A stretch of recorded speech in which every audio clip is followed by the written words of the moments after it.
英伟达黄老板在社交平台上发了自己的第一条公开推文啊，没发什么震撼全球的新一代核弹芯片，也没有发什么财报喜报，而是直接甩出了一封名为《开放权重与美国 AI 领导力的联名公开信》。紧随其后啊，这个画面就很魔幻了。微软的这个纳德拉啊 ，Meta 的小扎，天天喊着上火星的马斯克，这帮平时在商战里恨不得把对方脑浆子打出来的全球科技顶级大佬，在短短24小时之内整齐划一的排队转发表态。那联属企业直接就翻倍冲到了50家，把从底层芯片、云服务到开源社区，再到顶级风投的整个硅谷全产业链都给包圆了。这帮大佬集体逼宫华盛顿啊，看着像是在吵 AI 到底是应该开源还是闭源，但实际上核心导火索就一个，就是中国开源大模型不可逆的强势崛起。之前美国部分政客联合 OpenAI 这帮搞闭源的企业，天天拿国家安全和知识产权当借口，在国会山疯狂游说非要限制甚至全面封杀美国的初创企业使用我们的开源模型。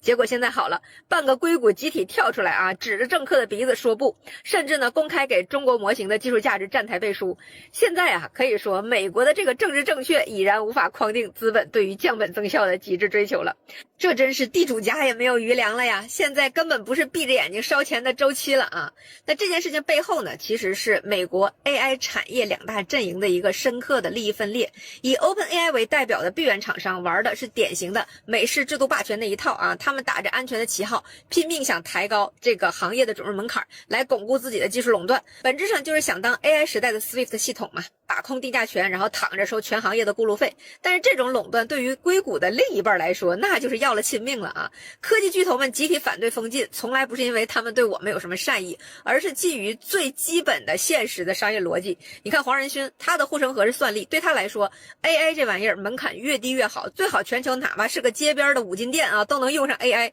这样才能催生出海量的 GPU 算力的需求。不管这大模型是谁造的中国的还是美国的，底层算力你总得买英伟达的卡吧。这要是按政客搞封禁那一套，把创业企业的成本搞得奇高无比，大家都玩不起了，英伟达的报表还怎么看？黄老板自己都直白的说，优秀的模型被广泛的使用，就是在推动整个行业规模的扩张。这种把全球 AI 普惠化带来的海量新增的订单，远远大于那几个闭源模型能给它的增量。那对微软这种云服务巨头来说也是一样的道理。虽然微软重金砸了 OpenAI， 但是作为一家云厂商，这个平台上绝不可能只卖一种死贵的闭源模型否则你就会被单一的供应商深度绑定了，这在商业上可是相当危险的。引入高性价比的我国的开源模型，不仅能给客户提供更多元的选择，降低整个企业云的使用成本，更是制衡 OpenAI 的一张底牌。业内其实早就门儿清了，微软内部在很多非核心业务场景里早就开始使用我们的开源模型做替代了，